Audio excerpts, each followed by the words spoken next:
Where's Kelley Brannon? Where is Kelley Brannon? Where is Kelley Brannon? Where's Kelley Brannon? Where's Kelley Brannon? Where's Kelley Brannon? Where's Kelley Brannon? It is a question being asked across the nation, catching the attention of thousands of online web sleuths in chat groups, podcasts, and YouTube videos. Kelley Brannon and her boyfriend were ready to start fresh last July. They packed up their things in Micanopy, just south of Gainesville, and each in their own car headed up I-75 toward Detroit, Michigan, where they had planned to buy a home. But only a short drive into their journey, one of them had car trouble, landing them about an hour outside Tallahassee in Live Oak. That is the last place and time Kelley Brannon has been heard from. Tonight in Unsolved, Florida, her own. A look at the last time we see or hear from her.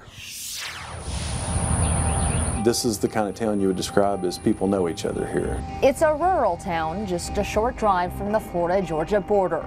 The last census shows a population of less than 7,000, but Police Captain Jason Roundtree says the number of cars that pass through each day can swell to 5 times that number. Live Oak is situated at a crossroads between 2 U.S. highways, US 129 and US 90, crossing the center of downtown. We also are sandwiched between a crossroads of I-75 and I-10. That's how the couple ended up there last July. Driving up and my transmission burned up an hour and a half up the road. In an interview 1 week after she vanished, Eddie told us the story of what he says happened. While waiting for the car to be fixed, they had spent several nights camping out. But after a few days, we said, let's just get a hotel room tonight. Kelley and Eddie checked into a room like this one, room 70 at the Sunshine Inn, a low-cost motel off one of the main arteries into town, and quickly began to argue. She was crying, she was miserable, she was drunk.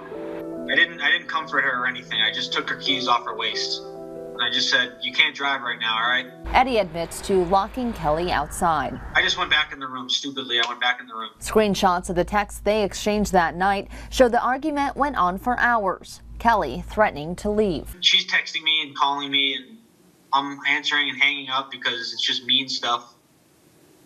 She's getting drunker and drunker. I'm just trying to sleep. This surveillance video shows one of the last known times Kelley was seen walking through the parking lot of the Sunshine Inn, just a few hours before a final voicemail from her. You know, I'm confused. It ended like this. Oh, I'm gonna get a car now. Good night. Those words 10 months ago, detectives say the last known from her. That is essentially what we believe to be the last contact that Kelley physically had with anybody that we know of or have evidence. Captain Roundtree is the lead investigator on the case and says several people at the motel reported seeing Kelley around that time walking away from it along the highway toward downtown, her guitar slung over her shoulder, her purse, ID, and credit cards left behind. There are unverified reports that Kelley's cell phone last synced with Google about an hour after that voicemail was sent in this area, the heart of downtown and roughly only a mile from the Sunshine Inn. But since then, there has been no activity. The couple has a rocky past, with domestic violence issues in Gainesville documented by court records, police reports, and 911 calls. She's saying, please calm down, Eddie. It was very toxic, and it just became more and more concerning for me and for a lot of her friends. Despite their sordid past, Eddie maintains he had nothing to do with her disappearance. Did you do anything to harm her? Absolutely not. He says he woke up around 9:30 the next day, checked out of the hotel, and started looking for Kelley, spending the next few days doing just that. I'm looking around town, asking everybody. Nobody's seen her. Nobody has a clue. Eddie even drove back to Gainesville searching for her before driving home to his parents' house in Massachusetts in Kelley's car. Eddie Emerson is a person of interest in the case. Captain Roundtree says because of their relationship and their past, Eddie is being looked at, but he's been cooperative, undergoing an estimated 13 hours of police interviews and posting most of the missing flyers that are now fading around town. And detectives say there are several other people in Live Oak who are under suspicion.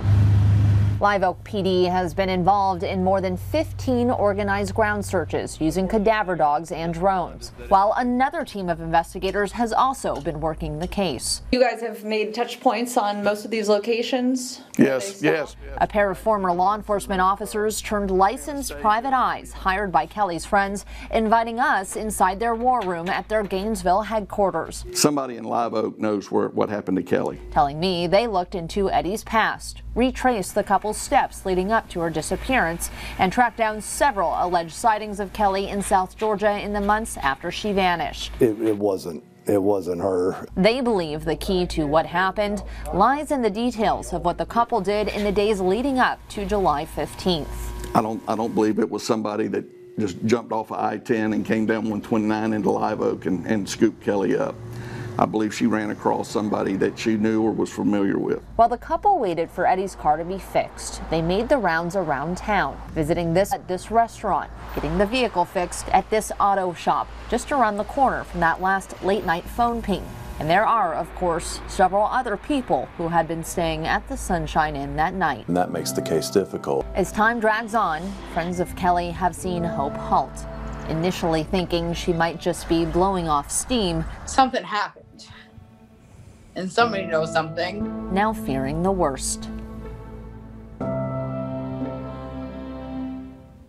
And Kelley's only family is her elderly mother in New Hampshire. Kelley has now missed Thanksgiving, Christmas, Mother's Day, and even her own birthday earlier this month. Her friends say Kelley's mother is just devastated, too devastated to even provide us with any statement. Anyone with any information should contact Live Oak PD at 386-362-7463. That's 362-7463. We'll be right back.